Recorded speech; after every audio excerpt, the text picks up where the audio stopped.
Having been in this role for quite a few years now, it hasn't always been easy and smooth, and there are so many external sources that might come into play that makes changing in staffing, changes in partnerships and resources, or even individuals, and sometimes things just don't click. Or sometimes things that were there for all the years is no longer available to us. So it's about pivoting and seeing, well, what is possible. When is it time to let it go, take a pause, um, and wait for the stars to align again. But always being open to coming back to it. I think it's the important part, but not necessarily having to force something that may not work in this immediate reality. So this year, I worked with our community partners to host focus groups in the high school, and that way we were able to complete some of our knowledge gaps that quantitative data through our school survey left us, so that we can have a complete picture. And with this, we can share this with different community partners when we consider where we need to put our resources and what we need to adopt as strategies moving forward.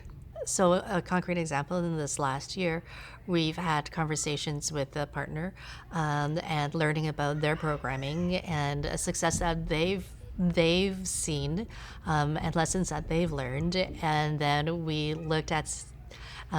identified that it was because we both really saw the need for adolescent girls, that there was missing a space for them to feel safe and to be able to express.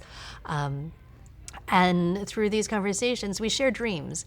We share organizations' dreams, and dreams can slowly become reality when you say, well, you know what, I saw this opportunity go by, or you know what, I have this teacher who's interested in doing something.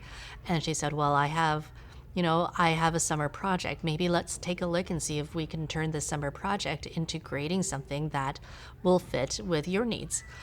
So it's developing on both ends, and I think that's where the magic of CLC happens when you're working with collaborative partnerships. It's partnership building something from the ground up with that shared common vision of a shared outcome, more so than just looking at outputs, because I find that when we have very specific ideas in our head of what we want that output to be, conversations don't really go very far, because you can only say yes, we can support that, or no, we can't support that. But if we're having conversations around outcomes, then and we're all flexible and adaptable, then there's the potential to actually create something.